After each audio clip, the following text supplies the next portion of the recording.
Oke, teman-teman.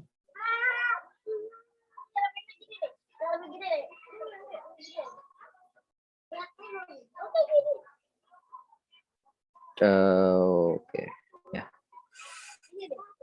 Saya langsung share screen aja biar bolak-baliknya gampang ya. Nanti kalau ada yang out of topic, mohon maaf. Ya, pertama dari sisi proses ya, kemarin udah belajar proses. Video saya juga udah saya upload ya di YouTube. Cuma mungkin nanti akan ada beberapa klarifikasi sedikit ya, biar tidak membingungkan gitu. Nah, pertama konsep dari proses itu sendiri ya, teman-teman, bahwa proses itu adalah program dalam bentuk eksekusinya gitu. Nah, jadi ada bentuk pasif, ada bentuk aktif gitu. Kalau program itu kan kita ngetik program terus kita simpen, nah dia bentuknya pasif gitu ya, itu program. Nah, ketika program itu kita jalankan, kita eksekusi, kita klik 2 kali ya kalau misalnya aplikasi udah dalam bentuk aplikasi. Nah, itu dia running, itu disebut sebagai proses gitu ya. Gitu. Nah, kemudian sehingga proses ini dia mewakili program ketika dia dieksekusi. Nah, di video saya di YouTube itu kalau nggak salah saya sampaikan satu program itu bisa terdiri dari beberapa proses. Jadi itu maksudnya begini teman-teman. Jadi ketika misalkan kita membuka program tersebut lebih dari satu, ya misalnya ada Excel gitu ya, Excel kita buka lebih dari satu Excel gitu, kita klik 2 kali, 2 window. Nah, berarti itu akan ada 2 proses gitu ya. Padahal kan programnya satu, yaitu program itulah Excel. Misalnya kayak gitu ya. Kemudian misalnya browser juga sama seperti itu. Nah, ketika browser itu misalnya kita saya pakai Opera di sini, saya juga pakai Mozilla gitu. Ketika kita buka sekali, itu maka dia akan muncul satu proses, kan? Ketika kita klik sekali lagi gitu untuk menghasilkan 2 window yang berbeda, maka dia akan berubah menjadi 2 proses, kayak gitu. Itu proses dan program, itu ya teman-teman ya. Pengertian proses dan juga program. Oke. Kemudian di sini ya ini juga kemarin juga udah ya teman-teman ya. Ketika kita menjalankan satu proses atau menjalankan satu program menjadi proses, maka akan ada alokasi terhadap memori, kan. Nah, alokasinya itu untuk teks dan data sendiri dia dialokasikan secara tetap. Nah, sementara untuk heap dan stack ini di sini lebih kepada, terutama heap ya. Heap ini lebih kepada alokasi memori untuk misalkan ya ada variabel gitu ya, atau ada counter misalnya, atau variabel aja, jadi data yang berubah gitu ya, yang dipakai secara temporer dan dia berubah, dia akan ke heap. Nah, maka dia akan nanti kan jumlahnya akan selalu naik gitu ya ke atas. Seperti itu. Nah, kemudian state dari proses juga minggu kemarin juga sudah ya teman-teman ya, ada new, ready, running, terminate, waiting. Oke. Di tengah-tengah running tiba-tiba ada interrupt, maka dia akan ke ready. Nah, interrupt ini misalnya sesuatu yang lebih penting ya teman-teman daripada proses yang sedang kita running itu sendiri gitu. Misalnya kita lagi jalanin Zoom, terus ada yang lebih penting, misalnya apa yang lebih penting itu misalnya kita biasanya itu misalnya kita buka task manager ya. Nah, itu kan kita pengen dia prioritasnya lebih duluan kan. Maka dia di interrupt, dia balik ke ready. Nah, kalau ready ini kan sebenarnya siap dieksekusi, tapi dia belum dieksekusi, dia antri dulu gitu ya. Nah, kalau di waiting, misalnya ada input output waiting, ya misalnya input output tuh ya macam-macam, misalnya keyboard ya kita ngetik gitu kan, nah, itu, atau misalkan mouse gitu, atau misalnya sound, pokoknya segala sesuatu yang berhubungan dengan input output. Gitu. Kemudian thread. Nah, thread itu kan dia apa sih thread itu?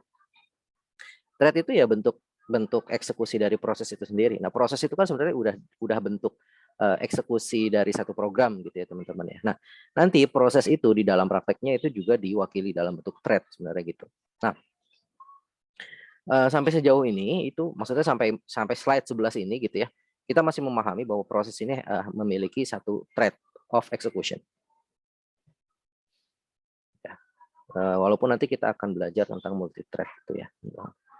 Nah, kemudian proses representasi proses di Linux sendiri. Nah, di sini ada PID. PID itu disebut sebagai proses ID ya, proses ID. Oke. Nah, ini juga mungkin ini juga sudah selama Pak Anwar ya. Di video saya juga sudah ada. Ini juga sudah ada ya. Dan ini juga sudah ada ya teman-teman ya, antara proses 0 sama proses 1. Itu kan di sini ada PCB-nya nih, proses kontrol bloknya ya, teman-teman ya. PCB ini proses kontrol bloknya gitu. Oke. Kemudian bagaimana proses itu dia menyimpan info-info tentang dirinya sendiri. Context switch, multitasking, oke. Nah. Kemudian masuk ke proses creation ya. Untuk di proses creation sendiri, ini kita satu proses itu bisa menghasilkan proses-proses anakan gitu ya. Nah, untuk proses creation sendiri pertama-tama gini teman-teman, dari satu komputer ketika teman-teman nyalain komputer gitu ya, by default OS itu punya satu proses tunggal pertama gitu ya, satu proses pertama gitu. Nah, ketika teman-teman ngebuka aplikasi-aplikasi dan seterusnya, nah si proses pertama ini dia akan menjadi parent dari proses-proses di bawahnya gitu teman-teman. Gitu ya. Nah, barulah kemudian setelah teman-teman setelah kita semua ngebuka satu program gitu. Nah, program itulah nanti dia akan menjadi parent bagi proses-proses anaknya dia juga gitu. Gitu ya. Nah, untuk mengidentifikasi proses itu digunakan PID. Oke. Nah, kemudian parent process create children process which in turn create other process forming a tree of process. Jadi nanti proses ketika kita create anaknya, kita dia bisa membuat satu bentuk tree atau satu bentuk pohon. Gitu ya. Kemudian ini resource sharing option dan juga execution optionnya ya. Nah, proses creation-nya seperti ini teman-teman. Nah, di dalam Unix sendiri ada satu sistem call yang disebut sebagai sistem call fork, gitu ya, sistem call fork. Nah, ketika kita manggil fork, maka sistem call ini akan membuat satu proses baru yang disebut sebagai satu proses anakan, gitu ya teman ya, satu proses anak gitu. Nah, contohnya seperti ini teman-teman. Misalkan parentnya tadi kan misalnya ya misalkan ada satu proses parent terus kita manggil satu sistem call fork. Ketika kita manggil satu sistem call fork, ya, kita ada parent nih teman-teman ya. Kemudian ketika kita manggil sistem call fork, maka dia akan meng-create satu anak gitu ya, disebut sebagai child, ini kan, ya sebagai child. Nah, kemudian untuk PID-nya sendiri, ini perlu berhati-hati ya dengan yang di video juga saya kemarin sempat review. Ada nggak salah sebenarnya, cuma semakin dimantapkan aja ya mengenai pemahamannya gitu. Nanti kan akan ada parent dan juga ada child gitu ya teman-teman ya. Nah, untuk parent sendiri PID-nya itu dia tidak sama dengan 0 gitu. Dia biasanya lebih besar daripada 0 untuk PID-nya. Nah, sementara kalau untuk child sendiri pertama kali dia PID-nya itu sama dengan 0 gitu teman-teman ya. PID-nya dia sama dengan 0. Nah, ini PID sama dengan 0 dan PID tidak sama dengan 0 ini maksudnya apa sih? Ini bukan ID-nya ya teman-teman ya, tapi ini tuh adalah return value-nya teman-teman. Return value-nya ya, return value-nya. Jadi ketika kita manggil satu sistem call fork, nah di sini kan dia ada satu return value ya. Ini kita return value. Oke, return value. Nggak enak. Nah, jadi di sini nih saya tulis aja nih di sini ya. Return value. Oke, ya. Jadi ketika kita manggil fork dia ada return value gitu kan. Nah, ketika return value-nya itu tidak sama dengan 0 atau lebih besar dari 0, maka dia return value untuk parent. Nah, sementara untuk child sendiri itu return value-nya itu sama dengan 0 gitu. Itu teman-teman ya. Nah, kemudian nanti akan dieksekusi, si child-nya akan dieksekusi, kemudian nanti akan exit. Nah, ini dia kebetulan untuk yang di atas parent-nya dia wait. Dia menunggu proses child sampai selesai dulu, berakhir, baru kemudian parent-nya ngelanjutin. Tapi sebenarnya skenario-nya nggak mesti kayak gini ya teman-teman. Karena proses wait ini ya, proses wait ini bisa seperti ini, bisa juga parent tidak menunggu child. Jadi bisa si child-nya ini jalan sendiri, bisa juga parent-nya jalan sendiri tanpa ada wait. Gitu ya. Jadi tidak mesti seperti ini. Nah, seperti yang ada di penjelasan slide sebelumnya nih teman-teman. Nah, di sini ya. Sini nih, execution option-nya. Apakah parent and children execute concurrently atau parent wait until children terminate. Gitu. Nah, kalau yang di bawah ini dia kan berarti parent-nya wait. Gitu ya. Jadi parent itu bisa wait gitu ya. Atau parent bisa jalan secara bersamaan. Gitu. Nah, tapi kalau children itu dia nggak bisa wait parent. Jadi kalau children dia jalan-jalan aja, tapi dia nggak bisa wait si parent. Gitu. Ya. Nah, sehingga muncul satu proses tree seperti ini teman-teman ya.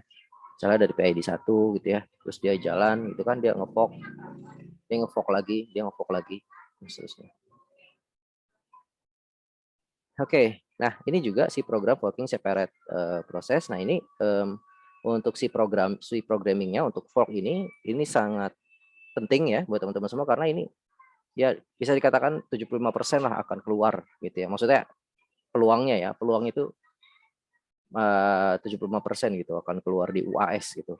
Karena untuk fork ini cukup basic ya, cukup fundamental buat OS sendiri ya, pemahaman teman-teman terhadap bagaimana sih creating satu proses. Oke. Kemudian proses termination-nya, ketika termination untuk mengakhirinya ya dia bisa pakai exit gitu ya, atau dia bisa pakai abort. Ini juga udah ada penjelasannya di video saya juga ya teman-teman. Kemudian zombie dan juga orphan juga sudah ada penjelasannya. Nah, ada arsitektur yang disebut sebagai multiproses. Nah, ini salah satu contohnya itu adalah Chrome browser, teman-teman. Nah, jadi gini, maksudnya gini, ketika tadi ya, misalnya apa namanya Mozilla atau Opera gitu, kita buka, dia kan satu proses tuh teman-teman. Walaupun teman-teman buka banyak tab, nah tapi dia akan terwakili dalam satu proses, gitu ya. Dia satu proses banyak tab kayak gitu. Nah, tapi kalau untuk Chrome sendiri enggak. Tapi ketika kita new tab, itu dia akan ngebuat proses baru. Gitu. Jadi ketika dia new tab, dia akan ngebuat proses baru. Nah, itu yang disebut sebagai arsitektur multiproses. Gitu ya, teman-teman ya. Nah,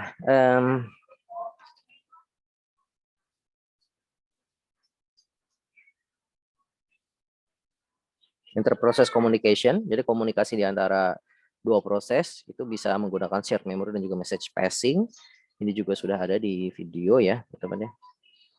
Ada yang unbounded, ada yang bounded. Kalau yang unbounded berarti tidak, buffernya tidak dibatasi. Kalau yang bounded berarti buffernya dibatasi, gitu kan? Fix buffer size, ukuran buffernya fix. Oke, kemudian producer sama consumer dan juga race condition. Ini juga sudah ada ya teman-teman di video juga sudah ada. Kan producer, consumer gitu ya. Nah, ini sebenarnya ini nanti akan berkaitan dengan synchronization nanti ya teman-teman.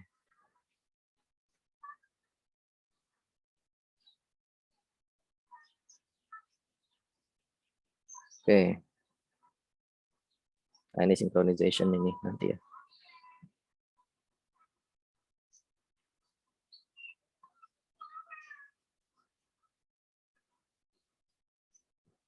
Nah, synchronization ini sebenarnya sangat erat kaitannya dengan tadi teman-teman ya, dengan apa namanya producer dan consumer ini gitu ya. Oke. Oke, kita mungkin sampai sini dulu untuk yang chapter 3 biar kita bisa move ke yang lain ya. Chapter 3. Nah, itu tentang proses. Nah, sekarang kita akan ke chapter 4. Nah, chapter 4 ini adalah thread ya, teman-teman.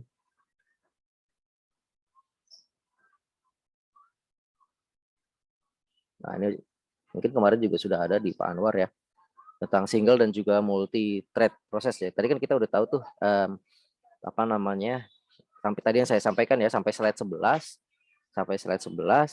ini satu proses itu diwakili oleh satu thread gitu. Nah, tetapi untuk arsitektur modern saat ini gitu ya teman-teman, itu udah larinya udah semuanya udah ke multi thread gitu ya. Sekarang tuh udah larinya udah semua ke multi thread. Kenapa kayak gitu? Karena kalau single thread kebayang aja gitu ya, berarti apa namanya banyak sekali resource yang harus kita alokasikan ketika kita menjalankan satu program. Kita jalanin satu program, kita eksekusi, keluar prosesnya, keluar thread-nya gitu kan. Dan thread-nya ini kan berarti besar gitu ya. Thread-nya ini berarti ukurannya itu besar. Jadi banyak sekali yang perlu kita alokasikan di sana. Nah, sehingga hal ini menjadi tidak efisien ketika banyak hal yang ingin bisa jadi gitu ya, banyak hal yang belum kita butuhkan pada saat itu gitu. Nah, sehingga akan menjadi lebih efisien ketika proses ini kita bagi-bagi menjadi multi thread. Jadi threadnya ini kita bagi-bagi menjadi thread-thread yang lebih kecil. Itu teman-teman. As such, the Icelandic government had to do something. As of the 1950s, it was internationally agreed that all nations had exclusive use of the waters within 3 miles of their coast. In 1952, Iceland declared that they would increase this to 4 miles, and in 1958, they declared that. Okay.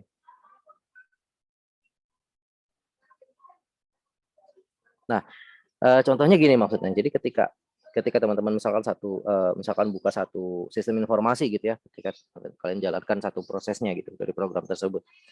Nah, nanti ada satu thread misalnya yang khusus ngurusin data aja misal gitu. Terus ada lagi satu proses lain itu yang khusus ngurusin user interface-nya aja misalnya gitu. Atau misalnya ada satu thread lain yang juga khusus ngurusin input output aja misalnya. Kayak gitu. Nah, kalau kayak gitu kan nanti akan menjadi lebih efisien gitu ya untuk utilization-nya. Kayak gitu. Nah, sehingga di sini untuk yang register program ini ada PC, ada stack gitu ya. Nah, ini kita bagi-bagi gitu menjadi 3.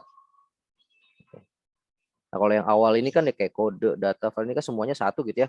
Registernya juga barengan gitu kan. Registernya barengan, terus program counternya juga, stack juga gitu kan. Jadi barengan. Ini kan padahal nanti bisa jadi untuk stacknya sendiri, untuk nanti akan banyak yang bolong-bolong gitu atau banyak yang tidak terpakai gitu ya pada saat bersamaan gitu. Nah, sementara untuk yang multi thread di sini karena kita bagi menjadi 3, maka untuk penggunaannya pun ya sesuai dengan fungsi dari thread masing-masing gitu ya. Nah, modelnya seperti ini teman-teman untuk multi thread-nya. Jadi tergantung dari request si klien sendiri gitu ya. Si klien nge-request-nya thread apa aja gitu kan. Nanti si servernya akan mencari dan akan mendengar dia membutuhkan request thread apa lagi gitu ya. Nah, keuntungannya yang jelas dia akan menjadi lebih cepat, kemudian ada resource sharing, ekonomi dan juga scalability. Oke, ini kenapa akhirnya semua orang akhirnya sekarang udah multi thread gitu ya. Udah bukan lagi single thread. Oke, kemudian ada multi-core programming. Ada konsep yang disebut parallelism dan juga concurrency. Oke. Multi-core atau multiprocessor system putting pressure on programmer challenging putting pressure on programmer include dividing activities, balance, etc. Oke, ada prosesor sendiri dulu kan awalnya kalau zaman-zaman teman tahu itu ya Pentium 1, 2, 3 itu dari tahun 2000-an gitu ya sampai tahun 2000 sampai tahun 2004-an itu kalau nggak salah itu masih Pentium tuh, masih Pentium. Nah, tapi ketika udah tahun 2005, 2006, 2007 itu pas zaman-zaman saya SMA itu udah mulai muncul tuh teman-teman prosesor Intel dual core gitu ya. Terus dari dual core ditambahin lagi jadi core turbo gitu kan. Baru tuh setelah saya lulus SMA itu pas masuk Fasilkom tahun 2007 itu baru masuk tuh yang Intel Core i3, i5, i7 gitu kan. Dan itu terus inovasi terus gitu ya Intel ya sampai sekarang udah ada Intel Core i9 gitu kan. Nah, di sini ada 2 konsep yang disebut parallelism dan juga concurrency ya teman-teman. Kalau parallelism implies a system can perform more than one task simultaneously. Tapi kalau concurrency support more than one task making single. Kita lihat ya di sini concurrency versus multi-core. Kalau concurrency ya seperti ini. Ya single core berarti teman-teman ya. Jadi T1, T2 jadi ada task gitu ya. Tasknya dijalankan secara bergantian. Task 1 selesai jadi kedua, terus ketiga, keempat. 1, 2, 3, 4 dan seterusnya. Oke. Sebenarnya kalau untuk paralel ya kita bisa bagi 2 menjadi kedua core prosesor itu masing-masing gitu ya untuk mereka bekerja gitu kan. Jadi T1, T2, T3, T4, T1, T2, T3, T4 dan seterusnya. Seringnya berjalan waktu. Nah, sehingga kalau kita lihat di sini dia akan menjadi lebih efisien. Artinya apa? Kalau kita bicara efisiensi dari prosesor dari ini ya core gitu ya single core dan juga dual core nanti larinya sebenarnya mirip-mirip ke sini ya teman-teman ya. Jadi responsiveness-nya juga dia semakin cepat gitu kan. Kalau resource sharing sih ya enggak lah ya karena ini kan prosesor aja ya. Jadi dia lebih ke responsiveness-nya gitu ya. Gitu.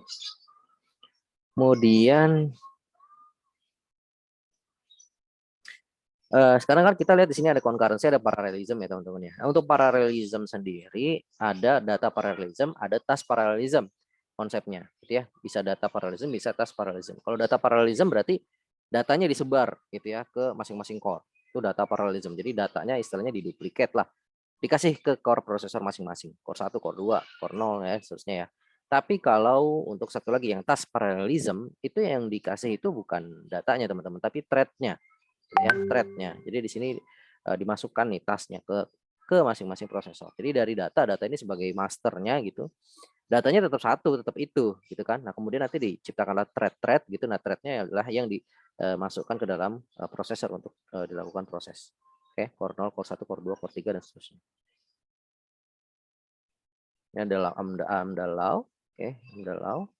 Kemudian nanti ada user thread dan juga ada kernel thread ya. Ada user thread, ada juga kernel thread. Kalau user thread berarti library-nya di user level gitu kan. Kalau kernel thread dia oleh kernel. Nah, ilustrasinya seperti ini ya teman-teman ya, ada user space, ada juga kernel space. kan masing-masing berbeda tuh, kita bekerja di space yang berbeda gitu ya, atau di alam yang berbeda antara kita dan juga antara kernel. Kemudian model dari multi threading ada many to one, ada one to one, dan juga ada many to many. Jadi di video ini belum saya buatin sih, tapi di tahun lalu ada, dan Pak Anwar saya nggak tahu kemarin sampai sini atau enggak ya.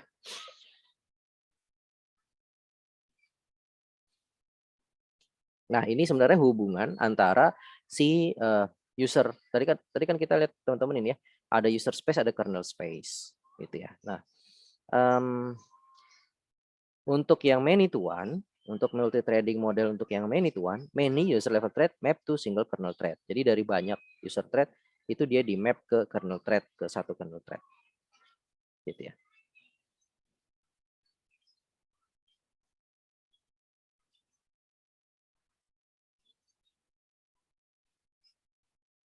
Nah, multiple thread may not run in parallel on multi-core system because only one may be in kernel at a time. This system currently use this model. Jadi untuk model ini, untuk many to one ya, dari banyak thread ke satu thread itu udah jarang dipakai gitu ya. Kenapa jarang dipakai? Karena ini. Karena multiple thread may not run in parallel on multi-core system because only one may be in kernel at a time. Jadi di dalam kernel hanya boleh cuma ada satu doang kernel thread-nya gitu ya. Makanya akhirnya sistem ini juga sudah semakin tidak dipakai. Kemudian ada one to one. Jadi satu user thread itu di map ke satu kernel thread gitu ya.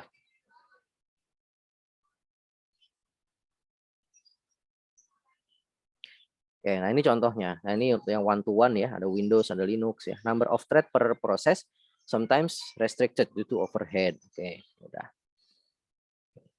Atau bisa juga yang many to many model. Nah, kalau yang untuk many to many dia kan nggak persis satu ya teman-teman ya. Itu. Kemudian ada juga yang two level. Oke. Nah, jadi sekarang itu lebih banyak ke yang one to one ya teman-teman ya, antara dari Windows, dari dari user thread ke kernel thread-nya itu dilakukan mapping satu persatu. Oke.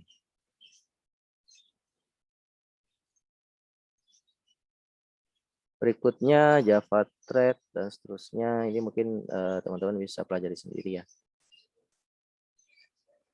Kalau dilihat di sini tuh slide-nya banyak banget ya teman-teman ya. Jadi kalau kita bahas detail satu slide per satu slide itu impossible gitu ya teman-teman ya. Makanya di sini diharapkan teman-teman untuk bisa belajar mandiri, itu yang pertama. Kemudian yang kedua, untuk pemahaman teman-teman sendiri, mungkin maksudnya untuk pemahaman yang sesuai dengan scope mata kuliah kita gitu ya, 3 SKS ini, SOSI. Jadi teman-teman silahkan lihat dari apa yang Pak Anwar dan juga apa yang saya sampaikan, seperti sesi sinkron seperti ini, dan juga dari praktikum-praktikumnya ya teman-teman ya. Dari praktikum-praktikumnya, dari demonya. Nah, kalau untuk demonya sendiri di sini sih kami harap itu teman-teman bisa nyoba sebanyak mungkin gitu ya. Bisa dicoba sebanyak mungkin. Nah, karena untuk soal UAS sendiri itu kan nanti akan ada versi PG gitu ya, true false gitu kan. Kemudian ada juga kalau kayak kemarin itu kan UTS kita akan ada isian singkatnya juga, dan juga akan ada esai gitu ya. Esai dalam bentuk apakah itu kita kumpulkan pada saat itu atau nanti dibawa pulang itu kan tergantung nanti gitu ya teman-teman ya. Jadi untuk tentang konsepnya sendiri itu bisa lewat sesi sinkronus dan dari slide. Nah, sementara untuk praktikumnya sendiri gitu ya, untuk assignment-nya, tugas dan segala macam, itu teman-teman benar-benar pelajari dari demo-demonya gitu ya, dari demo-demonya. Oke, teman-teman sampai sini ada yang mau ditanyain dulu nggak?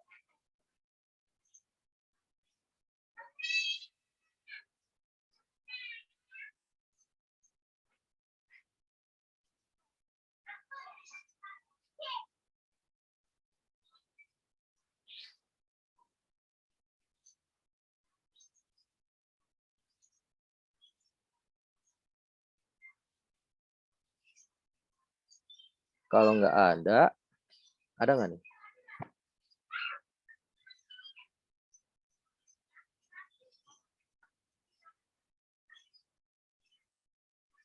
Kalau nggak ada,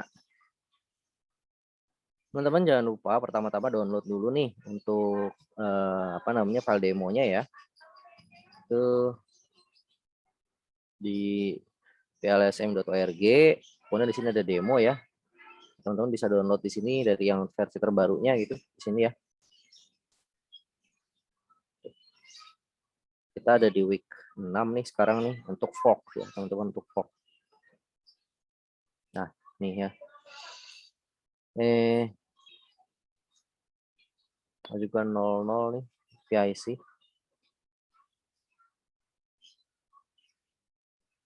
Ya, gitu ya. Oke. Kita lihat lagi sini. Pertama, kalau buka demo itu buka dulu read this first-nya, terus teman-teman baca ya. Dari masing-masing file di sini ada fungsinya gitu, ada penjelasannya gitu. Sebenarnya ngapain sih gitu kan. Nah, untuk fork 01 fork.c, 02 fork.c dan juga 03 fork.c ini kita akan bandingkan gitu ya. Sebenarnya mereka ini ngapain. Oke.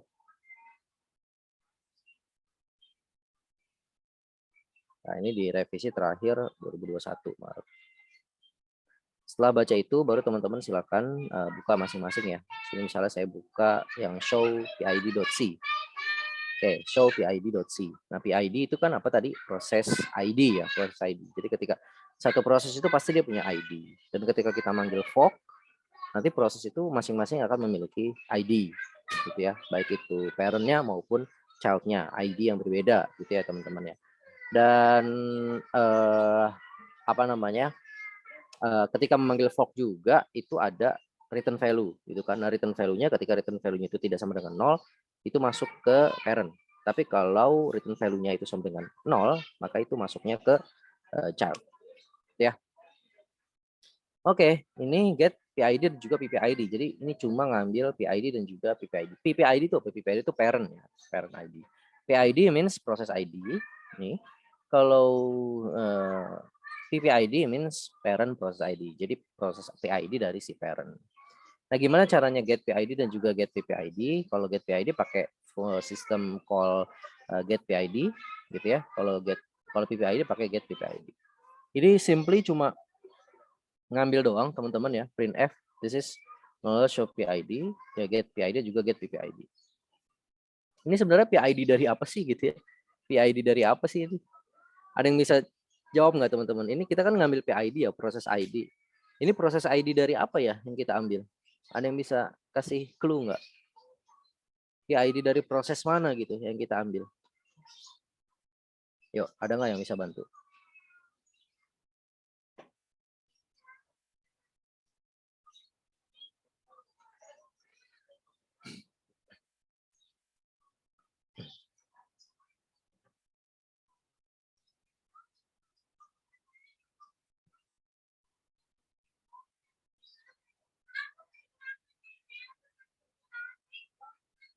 Halo, halo, halo, halo. Apakah suara saya terdengar?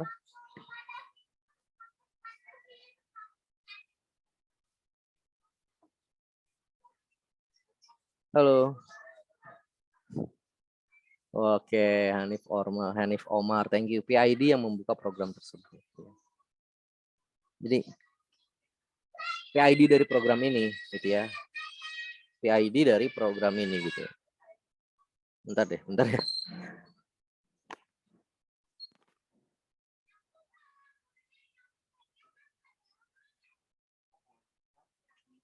Suaranya ya.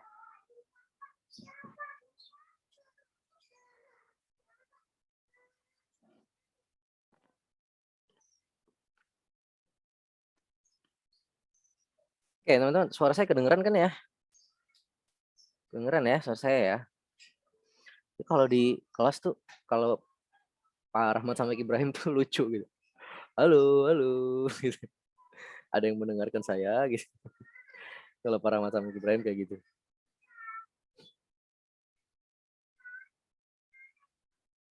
Oke, Hanif, thank you ya. PID yang membuka program. Iya, jadi PID dari program ini. Ini kan kita ada show pid.c. Ini kan satu program kan. Terus kan kita compile gitu ya. Terus kita running. Berarti kan dia menjadi satu proses, ya kan? Nah, itulah proses itu. Itu teman-teman ya, proses itu yang proses show PID.c itulah gitu ya yang akan kita jalanin itu. Oke. Kita lihat di sini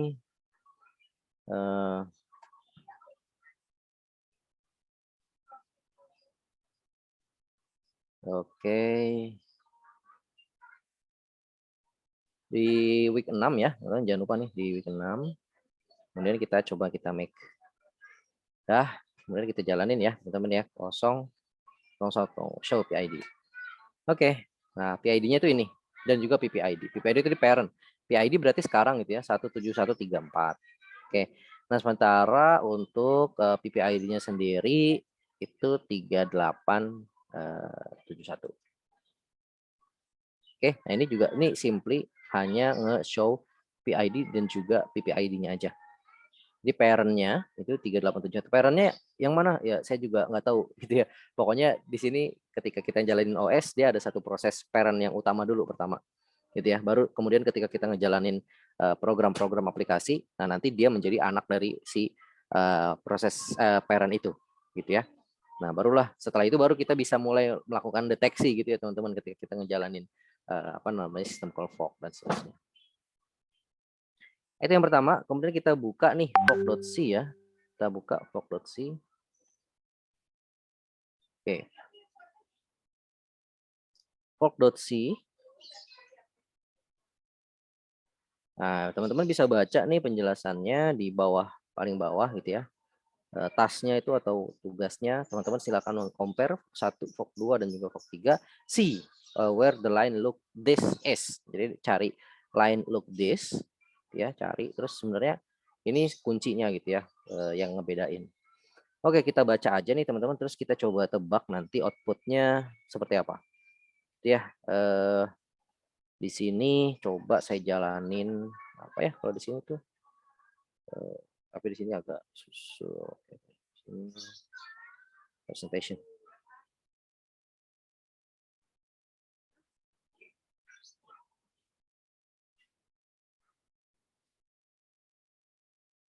Oke. Oke. Oke. Lalu.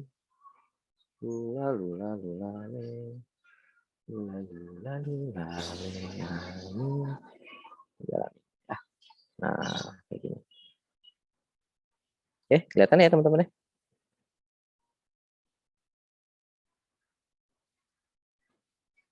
Nah, ya pertama-tama ya, di sini kita lihat di sini void main, kemudian char bintang IM parent. Berarti ada IM parent, ada variabel IM itu kita assign string parent atau char pointer. Char pointer sama string sama ya teman-teman ya. String itu kan char pointer. Jadi char pointer parent ya. Kemudian pertama-tama dia akan ngeprint PID %d PPID start. Nah, jadi kalau kita jalanin dia akan ngeprint ini dulu gitu kan. Berarti kalau gitu kita bisa katakan gitu ya, sini akan ada satu output. Nah, kayak gini ya. Caranya gimana ya kalau pakai ini? Langsung aja ketik ya. Oke. Aku pakai ini agak kagok-kagok gitu lah teman-teman ya. Maklum. Lagi nggak pernah pakai.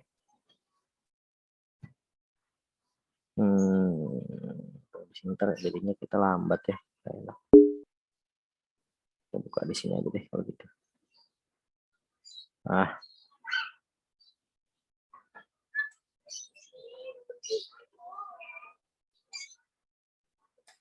Oke.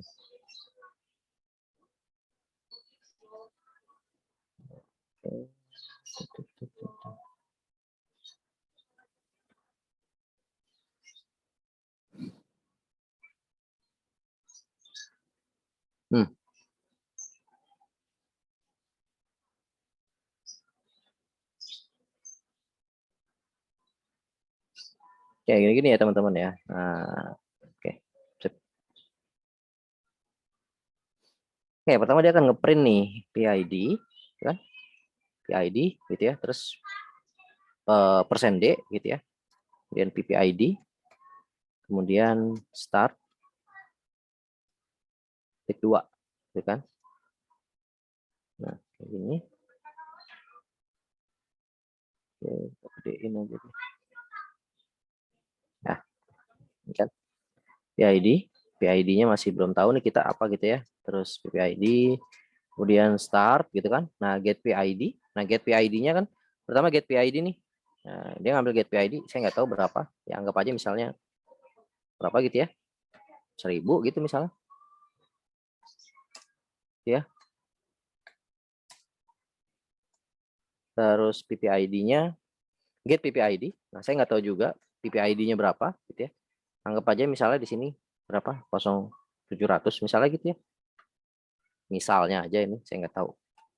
Kemudian start. Startnya apa? IM. IM itu apa? Parent ya teman-teman ya. Startnya itu adalah parent. Parent. Kayak gini. Nah, jadi kira-kira nanti akan seperti ini. Outputnya. Yang pertama. Oke. Kayak gini ya teman-teman ya. Berikutnya masukkan ke bawah ya teman-teman ya. If for. Nah, ketika dia masuk ke if else, dia langsung manggil for. Nah, ketika dia manggil for, maka si proses yang sedang kita jalanin yaitu program 01 for.c ini dia akan kita menghasilkan proses child gitu ya teman-teman, akan menghasilkan child. Nah, ketika dia menghasilkan child, maka secara otomatis baik itu parent maupun child dia akan berjalan secara concurrent teman-teman atau bersamaan. Jadi baik itu parentnya maupun childnya itu dua-duanya akan berjalan secara concurrent atau bersamaan gitu ya. Nah, kemudian tadi ketika for itu kan dia akan ada apa tuh return value ya. Return value-nya itu 0 atau tidak sama dengan 0. Kalau dia tidak sama dengan 0 atau biasanya lebih besar dari 0, maka dia akan return-nya sebagai parent gitu. Nah, sementara kalau return value-nya 0, dia akan sebagai child. Nah, sehingga di sini dibedakan gitu ya untuk if-nya sendiri. Ketika dia tidak sama dengan 0, return value-nya ya tidak sama dengan 0, maka ini dia masuknya ke parent ya teman-teman. Dia masuknya ke parent. Kemudian dia sleep, kemudian dia akan print f. Nah, sementara untuk yang else-nya sendiri, dia masuk ke child. Nah, kalau kondisi seperti ini ya teman-teman. Nah, ini kan berjalannya cepat ya. Sementara di atasnya ada sleep. Nah, kalau sleep itu berarti dia wait, itu dia nunggu selama satu detik, gitu ya. Dia nunggu 1 detik. Nah, kalau kejadiannya seperti ini, padahal parent maupun child itu jalannya bersamaan, gitu ya. Maka yang terjadi adalah ketika yang atas si parentnya ini lagi nunggu, gitu ya. Ketika yang atas ini dia lagi nunggu nih, ini saya pakai warna apa nih enaknya, nih ya. Ketika si dia lagi nunggu nih, nah ini jalan duluan gitu ya, dia jalan duluan gitu, set. Yang anaknya itu dia jalan duluan. Maka ketika karena dia jalan duluan ya, berarti I am sama dengan child, gitu kan? Dia jalan, terus dia ngeprint f dulu kan? Dia ngeprint f dulu, oke?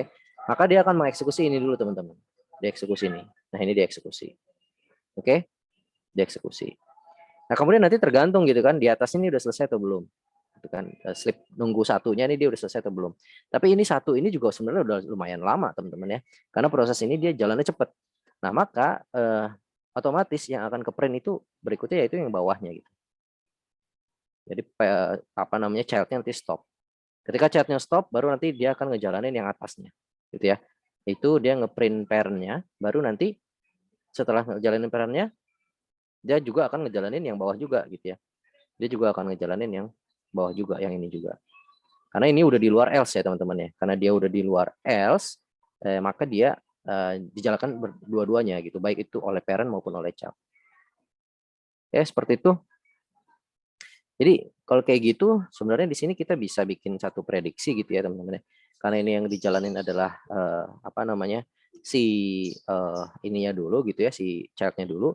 Maka di sini akan PID dari get PPID gitu ya. Ini kan berarti childnya ya teman-teman ya, dia childnya. Kalau childnya berarti kan di sini misalkan anggap aja 1001 lah gitu ya. Terus PPID-nya ini justru berarti PPID-nya adalah parent ID-nya dia gitu kan. Parent ID-nya dia kan berarti berapa? 1000 gitu ya teman-teman ya. Nah ini kan childnya nih ceritanya kan. Berarti PID-nya 1001, PPID-nya 1000 gitu kan. Terus nah ini dia akan berurutan nih teman-teman nih. Nah ketika kita menjalankannya dia akan berurutan. Nah, kecuali nanti ada proses lain gitu ya yang berjalan. Oke. Kemudian setelah itu PPID 1000 parent, kemudian dia akan, oh ini startnya juga berubah ya, karena IM-nya udah berubah kan. IM-nya ini udah berubah jadi child, maka di sini dia berubah jadi child. Ya, start child. Oke. Kemudian PID-nya, apalagi nih di bawahnya nih, PID, dikeluarkan ya teman-teman nih, dikeluar. Nah, dia keluar gitu kan, terus dia akan ngejalanin stop. Ya, dia akan ngejalanin stop. Keluar dia ngejalanin stop. Ketika keluar dia masih dalam bentuk entitas si child gitu ya. Maka ini PID-nya 1001, PPID-nya juga 1000 misalnya gini. Nah, dan ini dia stop ya. Stop. Yang di stop adalah IM. IM-nya itu kan adalah si child. Ini. Baru setelah ini dia akan ngejalanin yang atas, yaitu yang if-nya ya teman-teman, atau yang parent-nya. Jadi slip-nya udah selesai, maka dia akan ngeprint PID gitu, PID PPID, parent ID-nya dia gitu ya. Parent ID-nya dia berarti harusnya 0700 ya teman-teman ya. 0700 ya, ini udah benar. Kemudian untuk PID-nya sendiri, untuk proses ID-nya dia oke, dia 1000. Oke, betul kayak gitu. Kemudian untuk start-nya sendiri get PID IFO, berarti di sini dia IFO. Nah, kayak gini ya teman-teman ya. Dia IFO IM. IM-nya itu adalah si parent. Gitu kan ya. Oke, nah kemudian setelah dia ngejalanin ini, barulah dia akan menjalankan si stop. Oke, jadi PID 1000, kemudian PPID-nya 0700, dan di sini dia stop. Stop parent. Ah, kira-kira kayak gini teman-teman. Ya nggak? Saya ada yang salah nggak sih? 1, terus di sini dia 2, 3, 4, 5. Ya, kira-kira nanti perkiraannya outputnya itu akan seperti ini. Gitu ya. Nah, walaupun ntar ini untuk nomornya sih ini ntar bisa beda-beda ya teman-teman ya, tergantung dari mesin kalian nanti kayak gimana gitu. Tapi yang jelas antara PID antara child sama parent, si child itu pasti berurutan dari parentnya. Itu yang bisa kita pastikan itu. Gitu. Tapi kalau yang untuk 0700 ini kita nggak bisa mastiin. Oke. Ya gitu ya. Terus coba kita jalanin nih di sini. 01 ya teman-teman ya. 01 fog. Nah. Oke. Kelihatan ya? Sama nggak bentuknya kayak yang saya?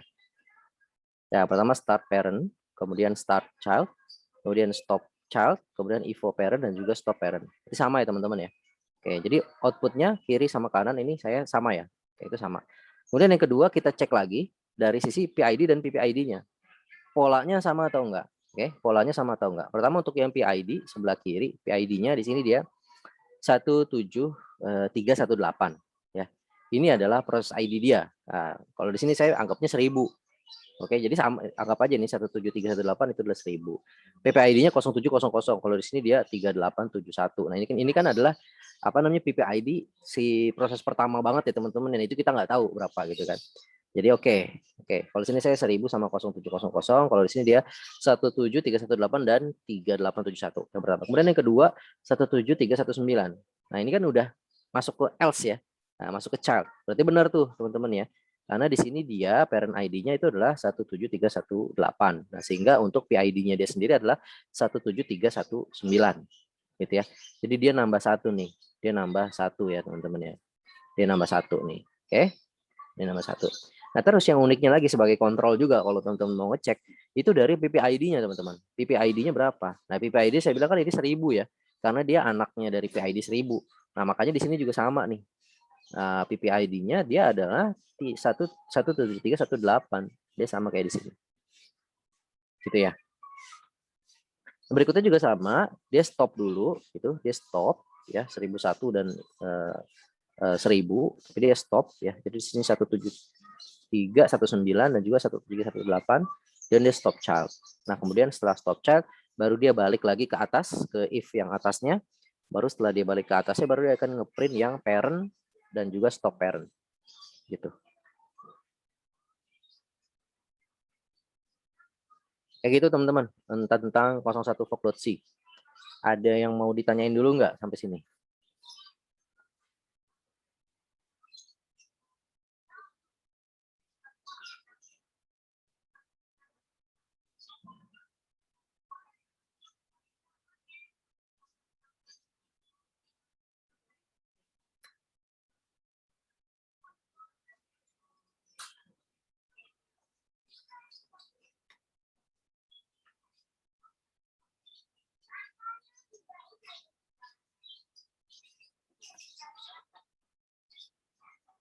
Oke, ini untuk yang 01.c, 01 fork.c. Nggak ada nih, nggak ada yang mau ditanyain ya. Oke, udah. Berikutnya kita lihat nih ke yang 02 ya. 02. Oke. 02 fork.c. Sebenarnya ini mirip-mirip teman-teman ya. Jadi pertama kita akan ngeprint PID dan PPID-nya dulu. Oke. Tapi di sini yang berbeda tuh slip-nya. Slip-nya ternyata posisinya di bawah teman-teman, bukan lagi di atas tadi. Nah, karena ini posisinya di bawah, jadi kalau kita lihat, pertama dia akan ngejalanin, dia ngambil PID dan PPID-nya, terus dia nge-fork. Ketika dia nge-fork, dia akan nge-return 2, gitu ya, 0 atau lebih besar dari 0. Lebih besar dari 0 itu adalah parent-nya, kalau tidak berarti dia adalah child. Nah, karena di sini nggak ada wait, baik itu di if maupun di else-nya, maka dia akan berjalan secara concurrent, teman-teman. Dia akan berjalan secara concurrent. Sehingga di sini dia akan ngeprint yang ini dulu berarti ya. Jadi yang atas dulu nih dia akan ngeprint. Itu dia akan ngeprint yang parent-nya dulu gitu. PID sama dengan PID parent-nya berapa, dan PPID dan IFO dan seterusnya gitu.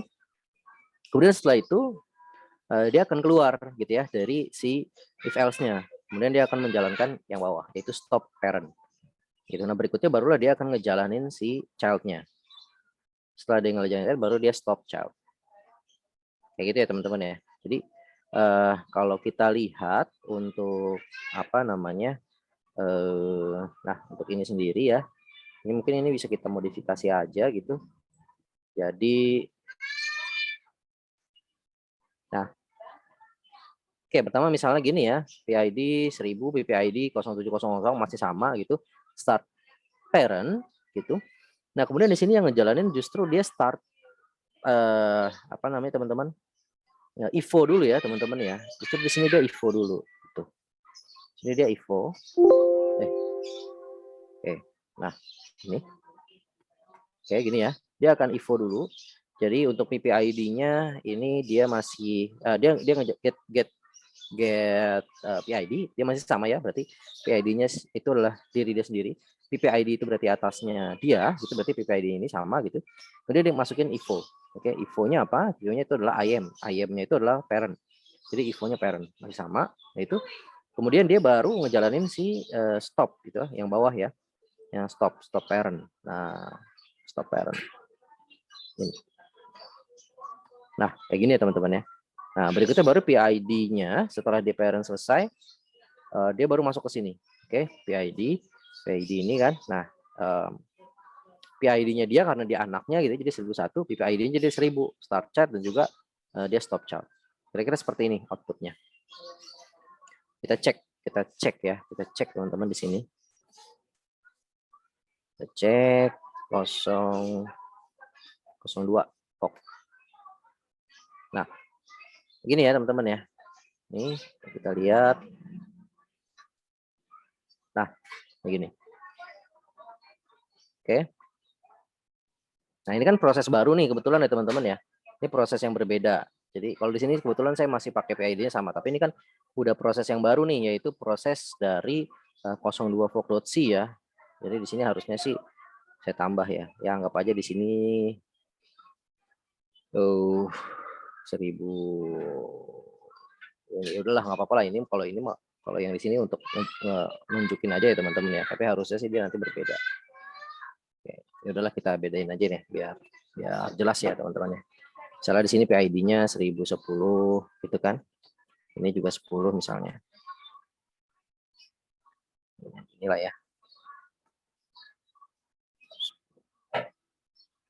10 itu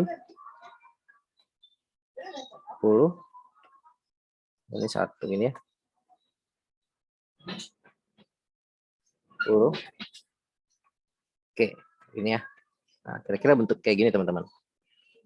Ya ini sebenarnya sama aja dengan apa namanya? Dengan tadi ini cuma nih kita bedain aja karena ini kan ceritanya 02 fork.c gitu ya, proses dari situ.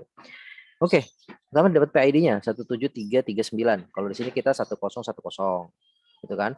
Kemudian pertama start parent, kemudian IFO parent bener ya, terus stop parent itu. Kemudian start child, oke.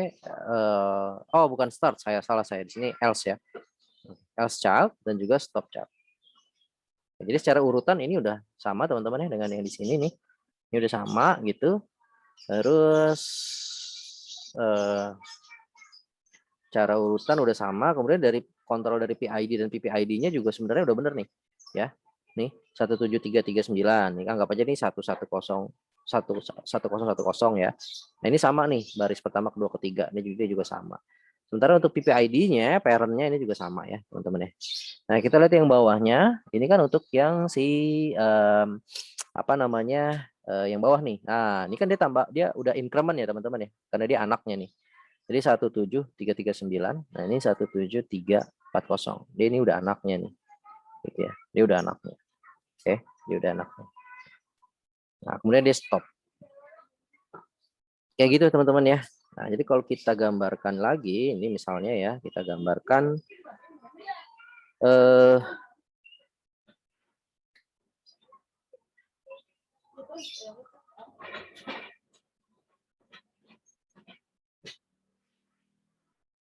Oke, kita gambarkan ya. Berarti ini kan seperti kita ngebuka satu proses, ya satu program nih kita buka, itu kan. Kemudian si program ini ketika kita manggil fork, yang parent-nya dia akan jalan gitu kan, dia akan menghasilkan child, itu kan ya di bawahnya nih child, gitu ya. Terus child-nya ini akan dieksekusi. Setelah child-nya dieksekusi, baru nanti dia akan stop. Oke, jadi untuk gambarnya sendiri kira-kira seperti ini ya. Misalkan di sini si parent ya ini deh ya. Nah parent, kemudian ketika kita manggil fork, maka di sini dia akan menjadi parent dan di sini dia menjadi child. Gini ya teman-teman ya. Terus biar lebih jelas lagi kan gini ya teman-teman ya, ketika kita manggil fork dia akan ke sini, kemudian mana tadi ya, ini ya tag gitu kan.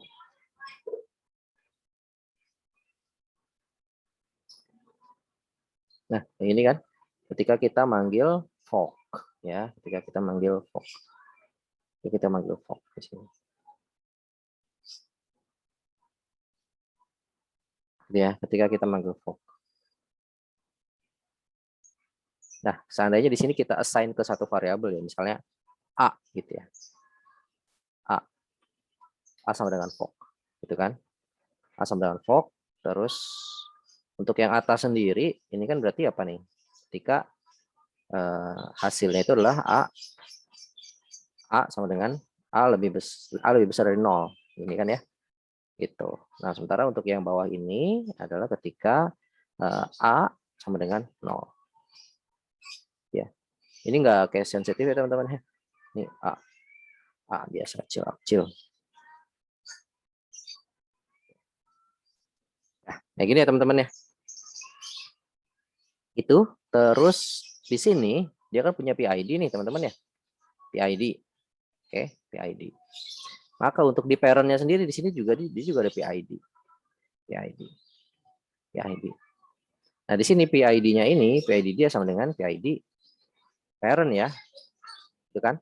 Nah untuk yang di sini ini juga sama dengan PID parent, gitu. Nah untuk yang child-nya sendiri di sini dia juga punya PID tadi, gitu. Dia PID, tapi PID-nya itu ya sama dengan PID parent di increment, gitu ya, per 1. Nah kayak gini ya teman-teman ya. Ini untuk PID-nya sendiri dia PID parent per 1. Nah jadi yang perlu teman-teman nanti lihat gitu ya, yang agak-agak tricky, yaitu tadi yang ini return value-nya, gitu kan?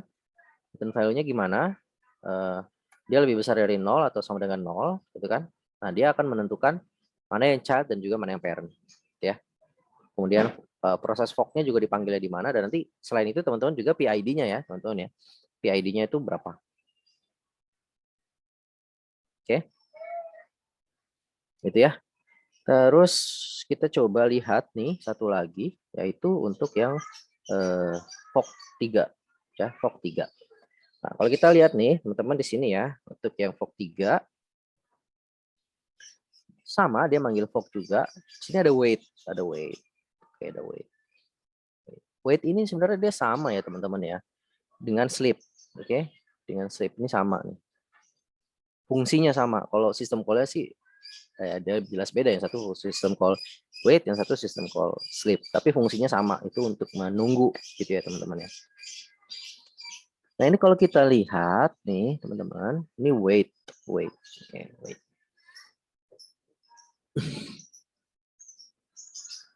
Ini sleep, ini wait. Oke. Nah ini kalau kita lihat ya, terus bisa kita jalanin deh. Kita jalanin 03 fog. Nah, teman-teman. Kalau kita lihat antara 01 fog dengan 03 fog, oke, kita lihat ya, ini parent, child, parent, child, parent ya. Start, else, stop, evo, stop. Jadi ternyata sama teman-teman ya, antara 03 fog dengan 01 fog. Ternyata sama gitu. Kalau kita lihat kontrol dari PID dan PPID-nya juga dia sama teman-teman. Jadi ya, pertama dari PID-nya dulu, ya kan, karena di sini dia parent. Kemudian child-nya berarti dia nambah 1 ya, PID-nya dia nambah 1, dan PPID-nya adalah dari parent-nya gitu ya. PPID-nya dari parent-nya dia, itu kan tuh sama kan? Gitu ya. Nah, terus menjalanin terus ya, baru masuk ke evo parent, PID-nya adalah 46 ya, sama kan gitu ya. PPID-nya adalah 3871 sama dengan ini gitu ya. Kemudian baru dia stop gitu. Jadi ternyata di sini yang 03 fog.c bedanya kalau 03 fog.c di sini dia pakai wait. Ya, wait. Kalau sementara kalau untuk yang lain dia pakainya sleep.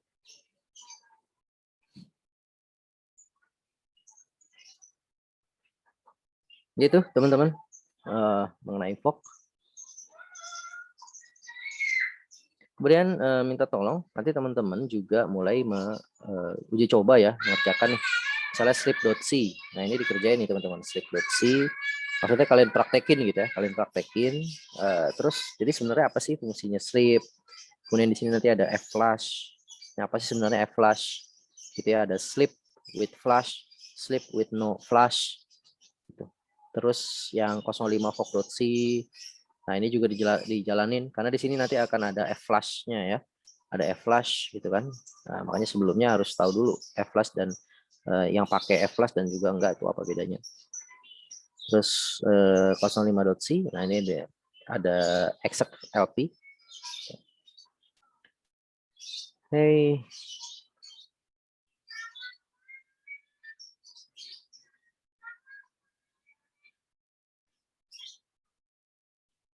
Nah, yang lain-lain juga nih dicoba-coba ya. 06. Tuh.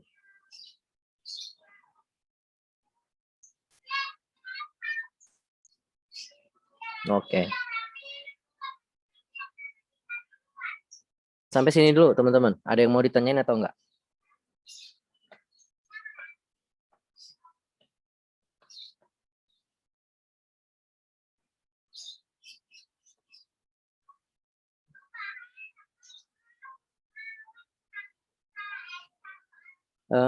Kalau nggak ada, mungkin kita istirahat dulu ya teman-teman ya, sekitar ya 5 menitan lah, 5 sampai 7 menit lah, atau 2 lagu ini lah ya, 2 lagu. Nah, nanti kalau udah selesai, baru ntar kita masuk lagi.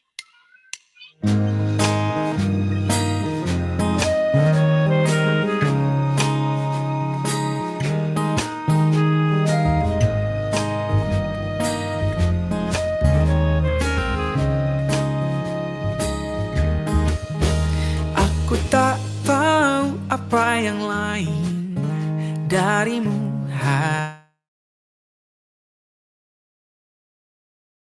karena sepatu flatmu atau kukumu yang baru kau warna, lalu air tanpa wadah.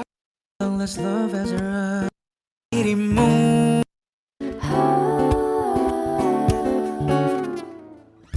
You're just too good to be true. Can't take my eyes off you. You've been like heaven to touch. I wanna hold you so much. At long last love has arrived, and I thank God I'm alive. You're just too good to be true. Can't take my eyes off you. heart and the way that I stare. There's nothing else to compare. The sight of you leaves me weak. There are no words left to speak. But if you feel like I feel, please let me know that it's real. You're just too good to be true. Can't take my eyes off you. I need you, baby. And if it's quite alright, I need you, baby, to warm the lonely night. I love you, baby. Trust in me when I say, ooh, oh, pretty baby, don't let me down, I pray, oh, pretty baby. Now that I found you, stay and let me love you, baby. Let me love you. You're just too good to be true. I can't take my eyes off you. You'd be like heaven to touch. I wanna hold you so much. At long last, love has arrived, and I thank God I'm alive. You're just too good to be true. Can't take my eyes off you. And I need you, baby. And if it's quite alright, I need you, baby, to warm the lonely nights. I love you, baby. Trust in me when I say it's okay. Oh, pretty baby, don't let me down, I pray. Oh, pretty baby, now that I found you, stay and let me love you, baby. Let me love you, yeah.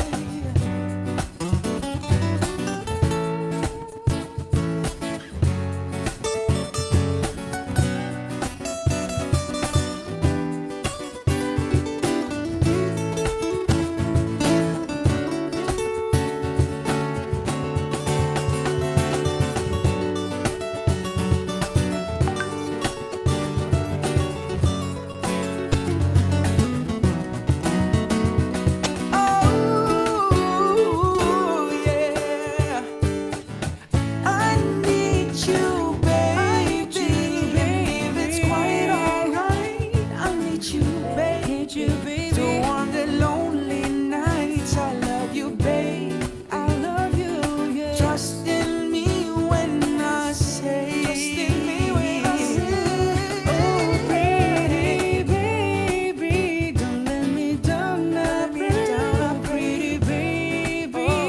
Now that I found you, stay and let me love you, baby. Oh, let me love you, baby. Love you, baby. Let me love you, baby. Let me love you, baby. Ooh, I love you, babe. Ooh.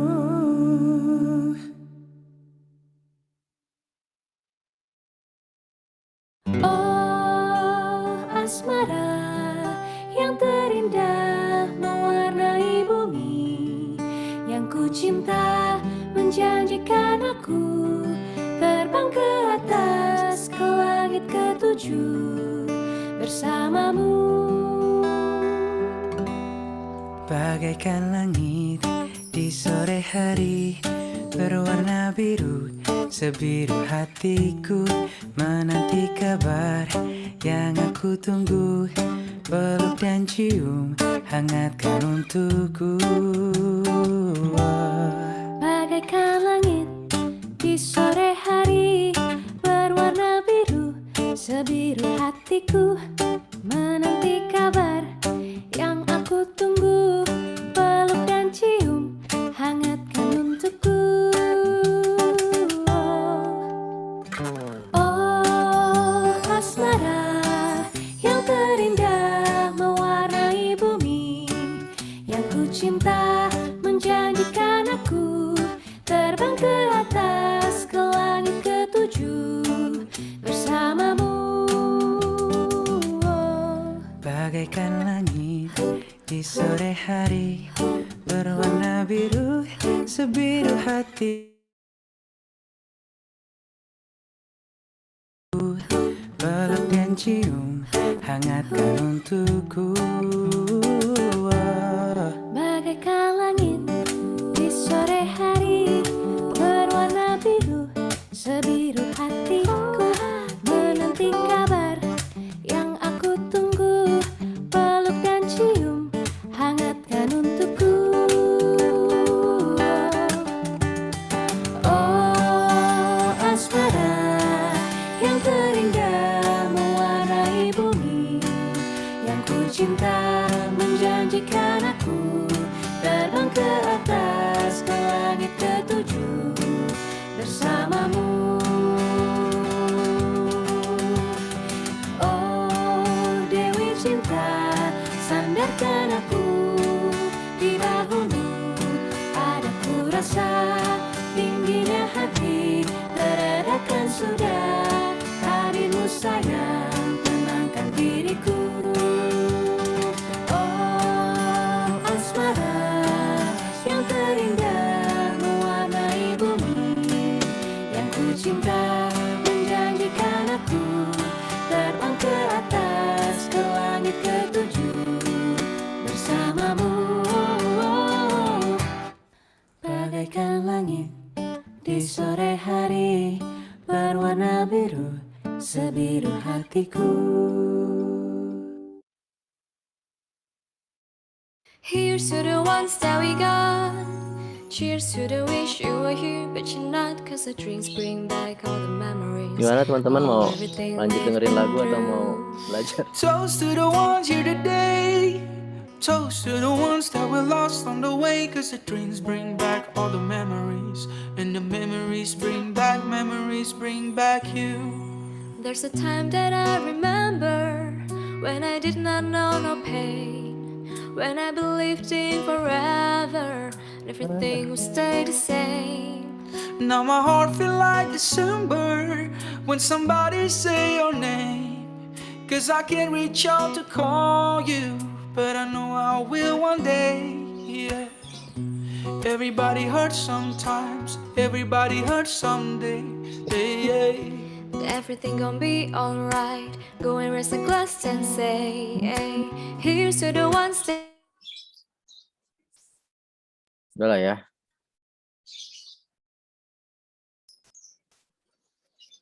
Oke, kita apa namanya, relaksasi ya teman-teman ya, biar nggak terlalu capek.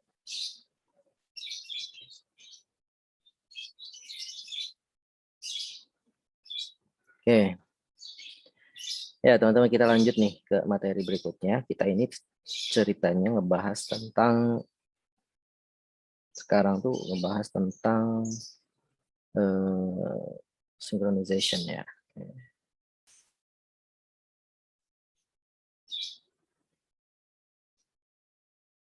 Bukan synchronization.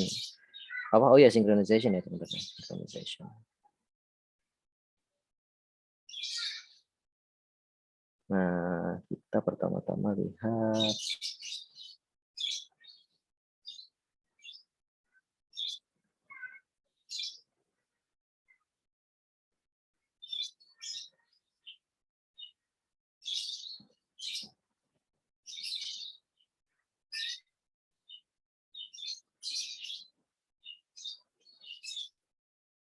tadi.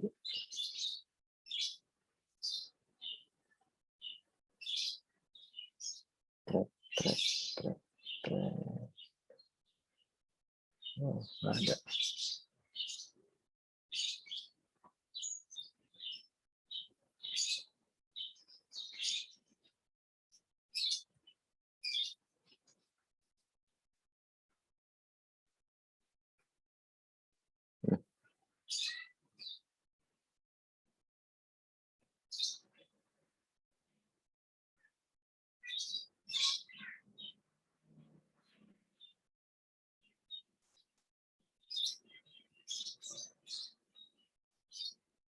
Nah, ini sebenarnya untuk di slide-nya sendiri itu masih di slide chapter 3 juga teman-teman, sebagian ya.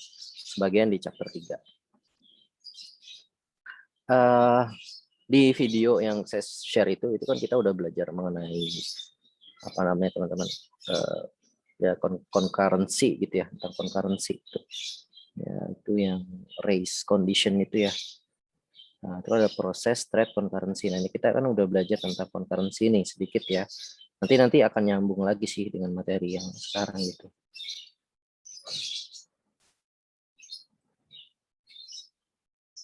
Oke. Ini kan berangkatnya, problemnya itu berangkatnya kan pertama dari sini nih.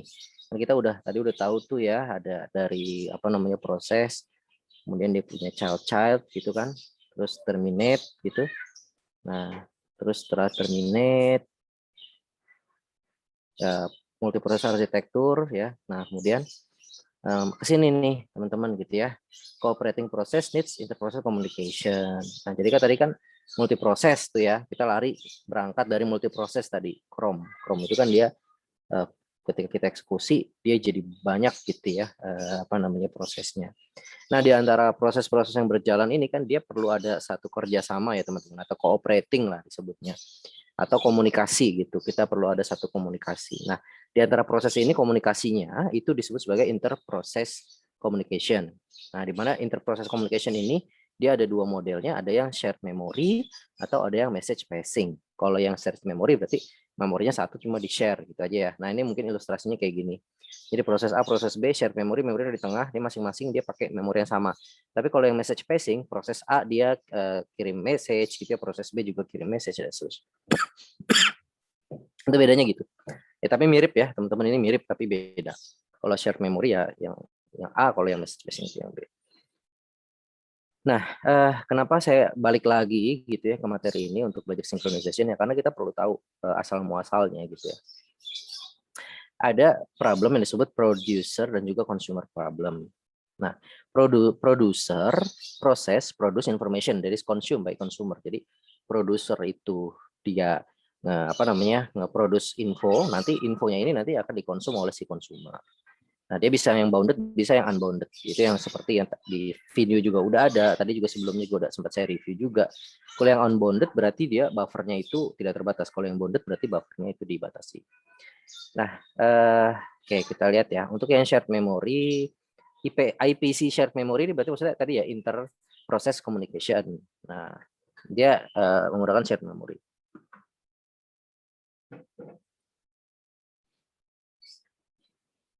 Major issue is to provide mechanism that will allow the user process to synchronize their action when they access shared memory. Nah, synchronization itu lebih detail di chapter 6 dan chapter 7. Jadi ini lebih ke introduction ya. Nanti di chapter 6 dan chapter 7 itu lebih detail.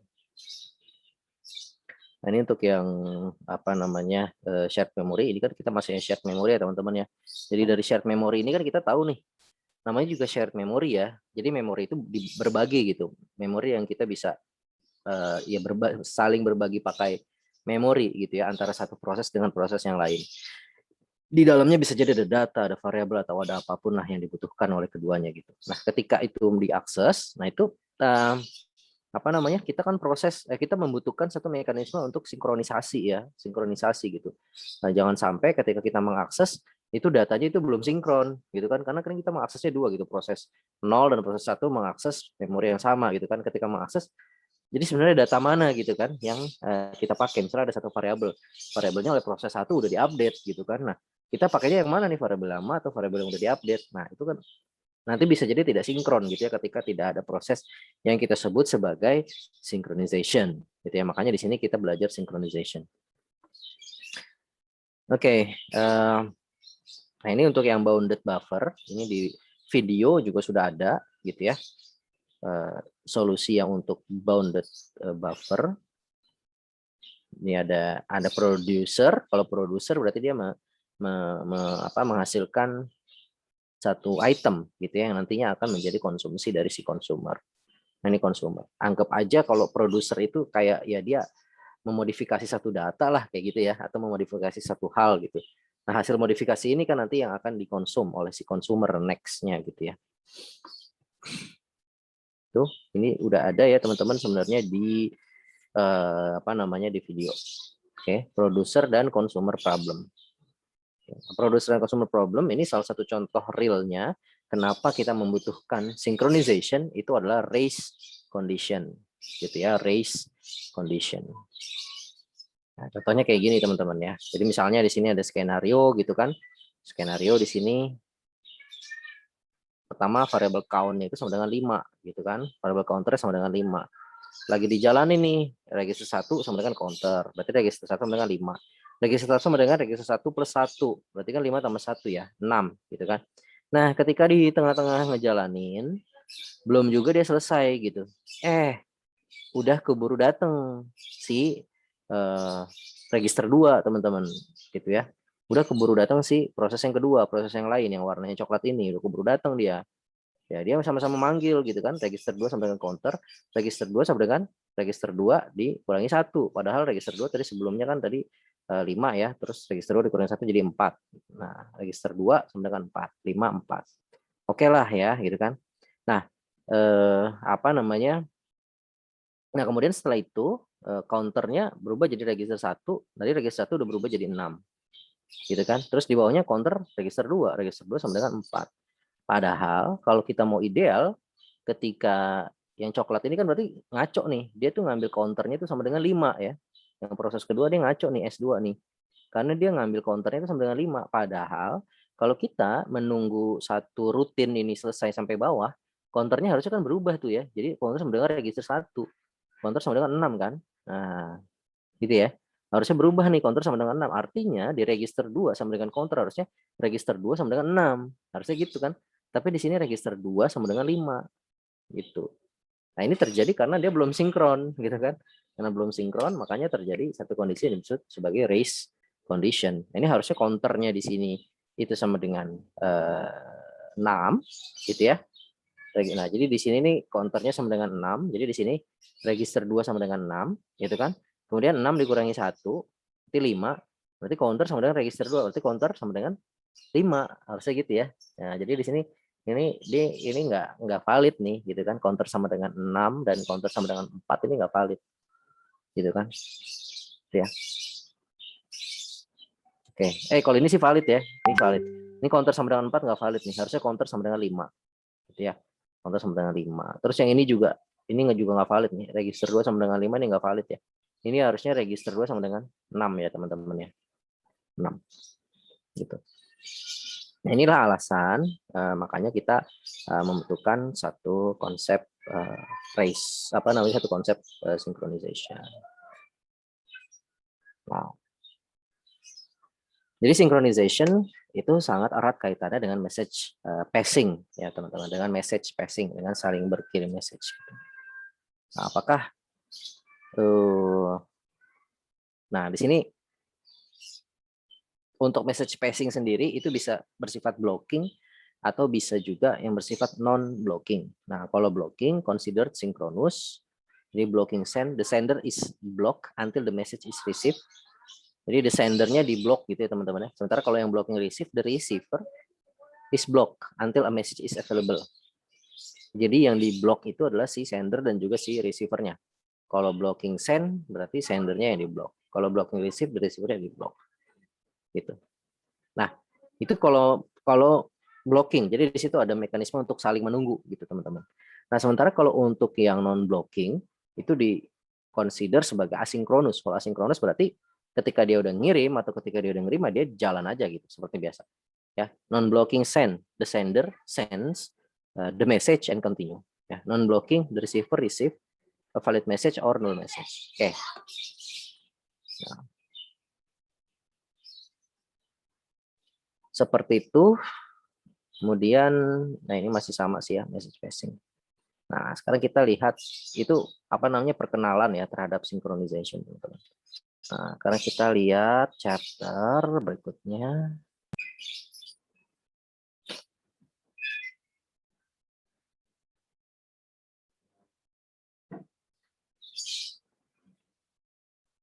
Nah, langsung screen aja lah ya, biar jelas.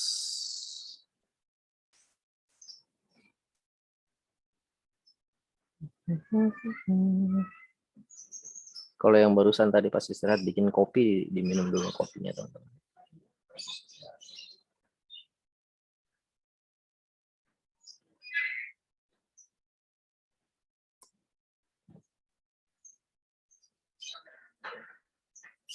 Kalian merhatiin nggak sih yang cowok atau yang cewek ya? Katanya sih kalau cowok tuh kalau minum kopi tuh langsung banyak gitu. Sementara kalau cewek tuh seruput-seruput sedikit-sedikit gitu. Katanya sih gitu. Jadi kalau beli janji jiwa atau beli kopi kenangan gitu, itu kalau yang cowok cepet habis, kalau yang cewek enggak. Itu bener nggak sih? Saya nggak tahu. Oke, saya ini sekarang nih minum-minum terus.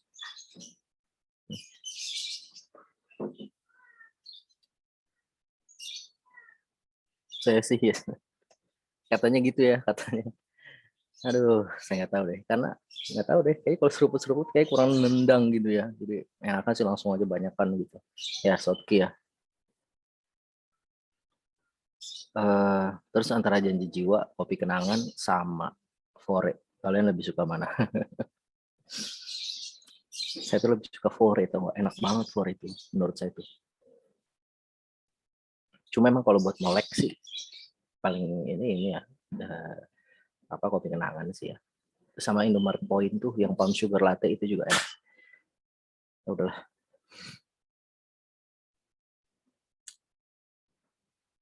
Ya teman-teman ya, lanjut ya. Kita masuk ke sini nih. Synchronization. Nanti sebenarnya bukan cuma chapter 6 sama chapter 7, tapi ada juga chapter 5 ya, teman-teman. Nah, tentang CPU scheduling ini, tapi dia ini lebih ke scheduling sih, dari scheduling. Ya. Terus ada apa namanya? Kalau scheduling itu nah, scheduling ya. Kalau untuk chapter 5 ini scheduling itu di minggu depan. Oke, kalau yang synchronization sama deadlock itu kita sekarang. Jadi ini mungkin chapter 5 ya. Nah, chapter 5, chapter 8 ini mungkin saya cut aja ya. Ini masuknya ke week 8. Week berapa sih? Saya benar apa enggak sih ini? 8 ya.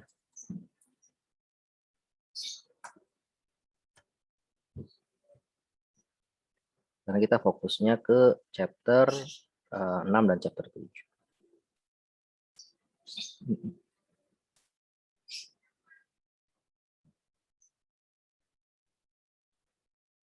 Nah, tujuan dari synchronization ini, describe the critical section problem and illustrate a race condition. Jadi nanti ada yang disebut sebagai critical section, teman-teman.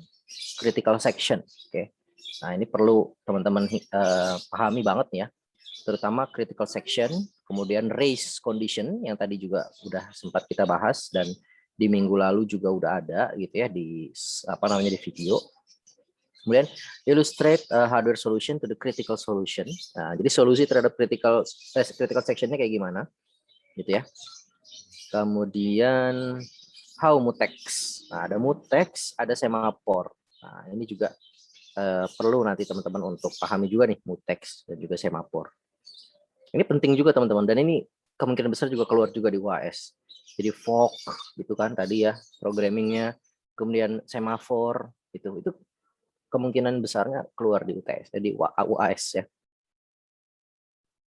Karena ini penting. Kalau kayak yang tadi ya, yang awal tuh proses sama thread, kita kan jadi tahu tuh, oh sekarang ternyata jalannya OS, jalannya program itu kayak gitu kan. Di OS tuh kayak gitu, di behind the scene-nya tuh kayak gitu. Nah sekarang kita masuk lebih dalam lagi, jadi ceritanya kan ternyata proses itu kan banyak ya, data juga banyak. Terus bagaimana sih cara menjaga agar semuanya itu tetap berjalan secara harmonis gitu. Nah itulah yang disebut sebagai synchronization teman-teman. Jadi bagaimana agar semuanya berjalan secara harmonis. Nah proses can be executed concurrently. Jadi banyak proses bisa berjalan secara bersamaan, teman-teman. Maybe interrupted at any time, partially completing execution. Concurrent access to shared data may result in data inconsistency. Ini seperti yang tadi juga udah diintrokan ya. Ketika kita mengakses satu data yang bersamaan, itu bisa jadi ada inkonsistensi karena belum tersynchronize, ya. Maintaining data consistency requires mechanism to ensure the orderly execution of cooperating processes. Jadi kita perlu menjaga data konsistensi gitu ya untuk memastikan bahwa apa namanya eksekusinya berjalan secara sesuai dengan urutan gitu ya. Terus race condition juga sebelumnya udah ada di chapter sebelumnya yang tadi dijelaskan ya, chapter 4 itu. Nah, ini juga tentang race condition. Tuh. Nah, race condition ini biasanya tadi kan terjadi ketika dia mengakses gitu ya. Nah, misalnya salah satu contohnya proses itu ketika terjadi fork, teman-teman. Ketika terjadi fork, berarti kan si parent menghasilkan child gitu ya. Si parent menghasilkan child. Nah, parent sama child ini dua-duanya jalan. Nah, dia kan sebenarnya apa namanya proses ya. Berarti kan dia isinya sama sebenarnya parent sama child gitu kan, teman-teman ya. Isinya sebenarnya sama awalnya gitu ya. Sebelum masing-masing dieksekusi secara terpisah, tapi awalnya kan sebenarnya isinya sama gitu. Nah, makanya di dalam bisa jadi gitu memerlukan akses terhadap variabel yang juga sama juga gitu. Itu yang shared memory yang tadi saya sampaikan itu. Gitu. Nah, sehingga ketika terjadi fork ini dia memungkinkan terjadinya sesuatu yang tidak konsisten gitu. Makanya kita perlu lakukan yang kita sebut sebagai synchronization. Nah, kita akan sampai ke sini nih, critical section problem. Consider system of n process. Jadi ada banyak proses. Each process has critical section segment. Process may be changing common variable, updating table, writing. When one process is in critical section, no other may be in its critical section. Now, critical section problem is to design protocol to solve this. Each process must ask permission to enter critical section in entry section. Nah, jadi salah satu untuk menjaga agar data itu tetap konsisten, itu kita menggunakan yang disebut sebagai critical section, teman-teman. Nah, critical section ini nanti dia akan menjaga akses terhadap apa yang ada di dalam critical section itu. Jangan sampai ada orang lain dulu mengakses itu, gitu. Jangan sampai ada proses lain yang bisa mengakses critical section itu dulu sampai critical section itu selesai, gitu ya. Nah, contohnya kayak gini ya, teman-teman ya. Jadi di sini ada critical section, nah, ada entry section, ada exit section. Nah, si critical section ini kita harus ini di make sure gitu ya, bahwa ini tuh selesai dulu gitu, sampai dia habis. Nah, ketika di sini dia selesai, barulah proses lain bisa mengakses itu. Jadi jangan sampai ketika di critical section ini ada proses lain yang juga mengakses data di sana gitu. Ya, jangan sampai ada proses lain yang juga mengakses ke sini gitu. Ini nggak boleh. Gitu, teman-teman. Nah, ini yang disebut sebagai critical section. Ya.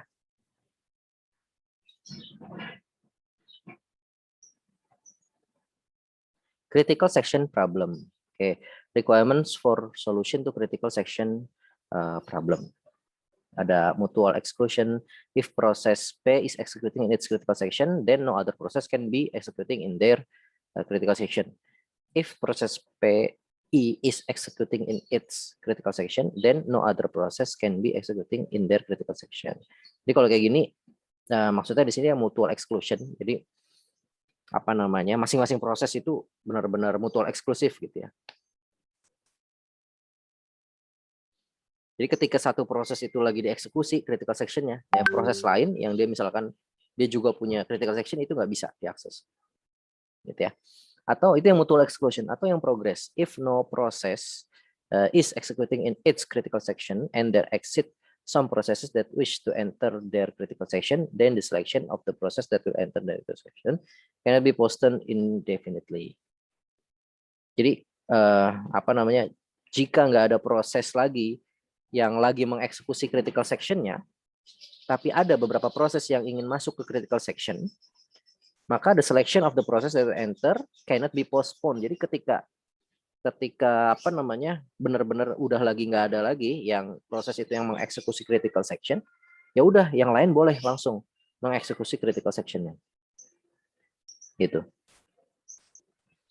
Nah, atau bounded waiting. Nah, a bound must exist on the number of times that other process are allowed to enter the critical section after a process has made a request to enter its critical section and before the request. Nah, jadi apa namanya antara proses itu yang sedang menjalankan critical section-nya itu harus ada yang disebut sebagai bounded waiting. Jadi kita harus memastikan ketika satu proses itu udah selesai critical section-nya, maka kita kan harus menjaga proses yang lain ya. Oh, berarti lo udah bisa nih untuk ngejalanin critical section lo.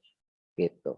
Nah, jadi ketiga hal ini adalah prinsip-prinsip gitu ya, atau kebutuhan-kebutuhan disebut sebagai requirements gitu ya. Kebutuhan-kebutuhan di dalam problem critical section. Jadi pertama, misalkan ada banyak proses nih teman-teman, anggap aja ada 2 proses gitu ya.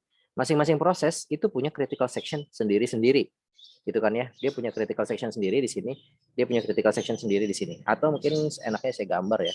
Saya di sini ada proses, ada satu proses ya, satu proses nih, gini kan. Nah, ada satu proses lagi gitu. Nah, masing-masing dia punya critical section sendiri-sendiri teman-teman, gitu kan. Nah, ketika yang ini sedang dieksekusi gitu, maka proses yang kedua ini tidak boleh mengeksekusi critical section-nya dia, gitu. Dia harus menunggu sampai selesai, gitu kan. Ya, kenapa? Karena ya tadi, karena bisa jadi ada data yang saling berkomunikasi, ada data yang saling passing dan receiving gitu ya, sehingga tidak boleh terjadi eksekusi. Nah, tetapi kita harus make sure juga ketika ini udah selesai, maka yang lain harus segera masuk gitu. Critical section yang lain, yang ini itu harus segera masuk, harus segera dieksekusi teman-teman. Jangan sampai kita nunggu kelamaan lagi. Nah, kalau kita nunggu kelamaan lagi, nanti ada proses lain lagi gitu kan, yang ingin mengeksekusi si critical section-nya. Nah, oleh karena itu antara dua hal ini kita perlu mengikatnya gitu ya, kita perlu menjaganya gitu. Nah, ini yang kita sebut sebagai bounded waiting ini gitu. Gitu teman-teman, ilustrasinya kayak gitu. Saya ada 2 atau 3 gitu kan. Nah, kita eksekusi dulu critical section. Kalau udah selesai, yang lain harus langsung masuk. Nah, caranya masuk gimana? Kan kita harus tahu tandanya yang mana gitu ya. Proses yang mana nih yang mau masuk. Nah, itu kita pakai mekanisme bounded waiting. Sih. Kemudian disable interrupt, enable interrupt, oke. Software solution 1, oke. Nah, ini adalah berbagai macam solusinya terhadap problem tersebut ya, teman-teman ya. Misalkan software solution 1, two process solution. Assume that load and store machine language instruction are atomic can be interrupted. Oke. The variable turn indicated.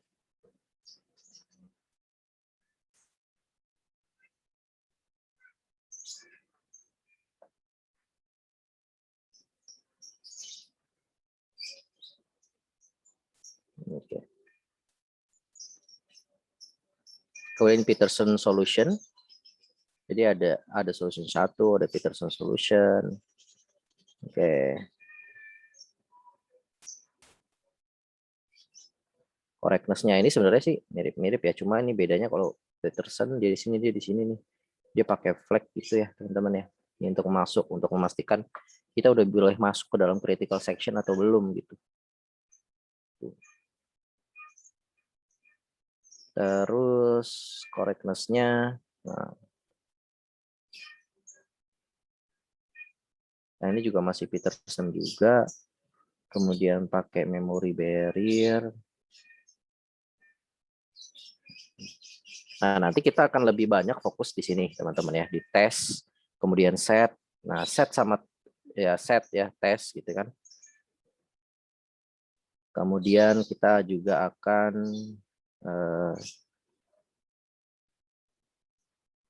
menggunakan semafor gitu ya. Nantinya kita akan menggunakan semafor. Ini contoh-contoh solusinya sebenarnya kita pakai apa aja gitu kan.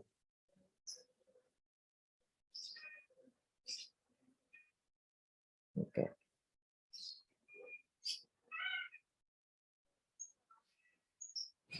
Itu. Kemudian saya rasa ini kita akan bahas di minggu depan aja karena ini udah jam segini. Saya nggak enak sama teman-teman ya. Kita perlu sholat Jumat juga. Ini juga nanti akan ada example-nya. Kita nanti pakai mutex, terus kita pakai semafor. Dan kita nanti juga akan lihat untuk programmingnya seperti apa ya, contohnya ya teman-teman ya. Gitu. Oke, sampai situ dulu deh. Saya rasa untuk materi kita nih mengenai synchronization. Jadi kita udah tahu kenapa kita perlu synchronization dan kita juga sudah kenalan dengan critical section. Oke. Nah, minggu depan kita akan belajar mutex dan kita akan belajar semafor. Kemudian kita akan lihat contohnya dan dilanjutkan dengan scheduling. Dan nanti saya juga akan coba update dengan materi video ya teman-teman ya. Sekiranya nanti ada yang bisa kita kejar melalui video dan ada yang bisa kita kejar melalui sesi sinkronus. Mungkin gitu dulu teman-teman. Di sini ada yang mau ditanyakan nggak sebelum kita akhiri sesi kali ini?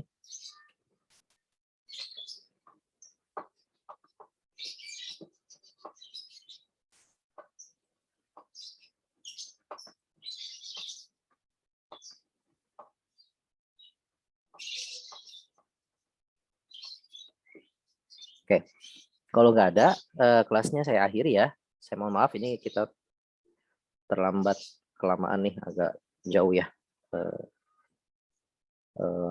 Kelewatannya.